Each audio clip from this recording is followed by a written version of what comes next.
अस्सलाम वालेकुम स्टूडेंट्स। आज से जो पहले लेक्चर थे उसमें मैंने आपको एटमॉस्फेयर की डेफिनेशन, कंपोजिशन और एटमॉस्फेयर की हमने मुख्तलिफ लेयर्स के बारे में पढ़ा था। आज का हमारा जो लेक्चर है वो है कुर्रा हवा का गर्म होना या हीटिंग ऑफ एटमॉस्फेयर। तो हमारी ज़मीन के ऊपर हरारत और तवानाई का सबसे बड़ा ज़रिया सूरज है, जो कमोबेश ज़मीन से 150 मिलियन किलोमीटर की दूरी पर है, और उससे जो भी हरारत और रोशनी ज़मीन की तरफ आती है उसे अपने रास्ते में से कुर्रा हवा को क्रॉस करके आना पड़ता है। इसलिए जो एनर्जी आ रही है सूरज की तरफ से वो सारी की सारी ज़मीन के ऊपर नहीं पहुंचती, बल्कि उसका बहुत सारा हिस्सा ज़ाया हो जाता है। मसलन जैसे 37% जो है वो lost by reflection from the clouds and dust particles and 6% absorbed by the gases of the upper reach of the atmosphere, और सिर्फ जो है 57% सोलर एनर्जी जो है अर्थ सरफेस पे पहुंचती है। अब हर मिनट के बाद जो 1 स्क्वायर सेंटीमीटर के ऊपर सूरज से मसूला हरारत है वो है 1.94 कैलोरीज। इसको हम सोलर कांस्टेंट कहते हैं। ये सोलर कांस्टेंट भी हर जगह एक जैसी नहीं है, इसको भी बहुत सारे फैक्टर्स जो हैं वो मुतासर करते हैं। मसलन the altitude of the sun, the amount of atmosphere to be crossed, duration of sunlight, the output of energy by the सन।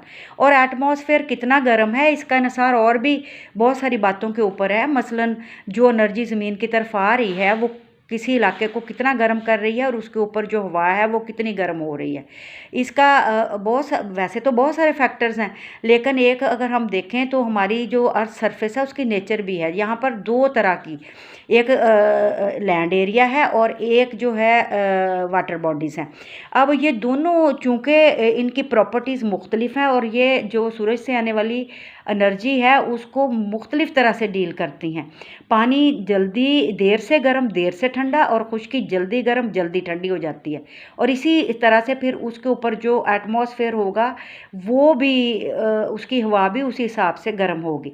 आज हमने असल में देखना ये है, ये दर्जा हरारत को, किसी भी जगह के टेम्परेचर को या दर्जा हरारत को जो अफेक्ट करने वाले अवामल हैं उनको तो हम अगले लेक्चर के अंदर देखेंगे डिटेल के साथ कि किसी हर जगह पर टेम्परेचर एक जैसा क्यों नहीं होता या कुर्रा हवा एक जितना गर्म क्यों नहीं होता।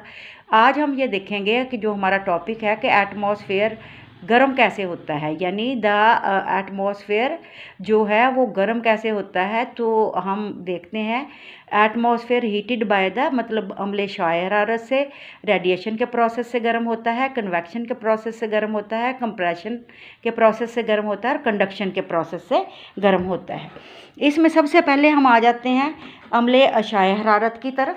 अम्ले शाय हरारत जो है ये सबसे ज़्यादा, अम्ले शाय हरारत कुर्रा हवा के गर्म होने का सबसे अहम ज़रिया है, और सबसे ज़्यादा कुर्रा हवा के ऊपर असरअंदाज यही होता है उसको गर्म करने के लिए, जिसके तहत कुर्रा हवा सूरज से आने वाली हरारत और ज़मीन की तरफ से मुनक्कस होने वाली हरारत के सबब गर्म होता है। दिन के वक्त चूँकि ज़मीन सूरज से हरारत वसूल कर रही होती है और साथ साथ मुनक्कस भी करती रहती है, जबकि रात को सूरज जब ग़रूब हो जाता है और अम्ले इंतशार से ज़मीन ने जो अपने अंदर हरारत जज़ब की हुई होती है उसे रेडिएट कर देती है, बाहर निकाल देती है, और उस की वजह से कुर्रा हवा का वो हिस्सा जो ज़मीन की सतह के करीब करीब होता है उसकी हवा गर्म हो जाती है। दूसरा जो इसमें अमल है वो है अम्ले इसाले हरारत। इसके ज़रिए से भी कुर्रा हवा गर्म होता है। ये दूसरा अहम तरीका है। कुर्रा हवा के निचले तबकात की हवाएं जब गर्म होकर फैलती हैं और हल्की होकर ऊपर उठती हैं तो उनकी जगह लेने के लिए आसपास की या ऊपर की ठंडी हवा नीचे आ जाती है। इस तरह कन्वेक्शनल करंट्स की सूरत में हरारत कुर्रा हवा के बुलंदी वाले और दूसरे ठंडे हिस्सों की तरफ पहुंच जाती है और इसको गर्म कर देती है। अम्ले इसाल अमूदी और उफ़की दोनों तरह से अंजाम पाता है। अमूदी तौर पर अंजाम पाने वाले इस अमल को कन्वेक्शन और उफ़की तौर पर अंजाम पाने वाले इस अमल को एडवेक्शन कहते हैं।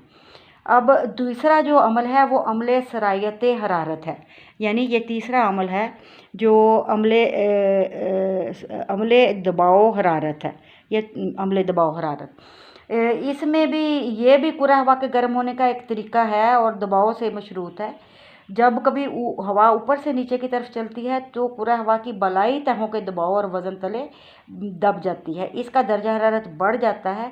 इसकी मिसाल हम ऐसे ले सकते हैं कि जैसे साइकिल के टायर में हवा भरते हुए पंप की है जो हवा के दबाव के बायस गर्म हो जाता है। अब जो आखिरी तरीका है वो है, चौथा तरीका है, अमल है अमले सरायत हरारत। अमले सरायत हरारत में, इस अमल में राब्ते या वास्ते से हरारत एक जिस्म से दूसरे में मुंतकिल हो जाती है।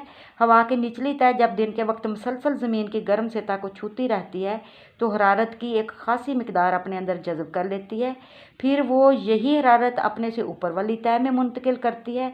ऊपर वाली तह यही अमल अपने से ऊपर वाली तह के साथ दोहराती है और इस तरह फिर कुरा हवा काफ़ी गर्म हो जाता है। ये अमल अमले सरायत हरारत बिल्कुल ऐसे ही होता है जैसे लोहे की एक सलाह का सिरा आग पर रखकर गर्म किया जाए तो हरारत खुद ब खुद इसके दूसरे सिरे तक सरायत कर जाती है। इस अमल को हम सरायत हरारत या कंडक्शन कहते हैं। लेकिन ये बात भी वाज़े कर देना बहुत ज़रूरी है कि कुरा हवा को गर्म करने में इस अमल का बहुत ही कम हिस्सा है। अब जो भी हमने चीज़ें डिस्कस की हैं या जो मुख्तलिफ अमल पड़े हैं कुरा हवा को गर्म करने के, उन सब बातों से हमें पता यही चलता है कि कुरा हवा के गर्म होने का इन्हिसार बड़ी हद तक सूरज से डायरेक्ट या इनडायरेक्ट हरारत की वसूली, हरारत की मिकदार और कुरा हवा के हरारत को अपने अंदर जज़ब करने की सलाहियत पर होता है। अब देखें, इसके नतीजे में ही कुरा हवा गर्म होती है। लेकिन फिर भी एक क्वेश्चन आपके जहन में आ रहा होगा कि किसी जगह पर ज़्यादा टेम्परेचर होता है और किसी जगह पर कम टेम्परेचर होता है, यानी किसी जगह पर हवा ज़्यादा गर्म, किसी जगह पर कम होती है। तो ये जो टेम्परेचर का वेरिएशंस हैं या एक जगह से दूसरी जगह या मुख्तलिफ़ जगहों पर दर्जा हवा के दर्जा हरारत में फ़र्क है, इसकी बहुत सारी वजूहात हैं। बहुत सारे अवामल और अनासर इस पर असरअंदाज होते हैं जिसकी वजह से हर जगह टेम्परेचर एक जैसा नहीं होता। इसको इंशाल्लाह हम अगले लेक्चर के अंदर डिस्कस करेंगे। अल्लाह हाफिज़।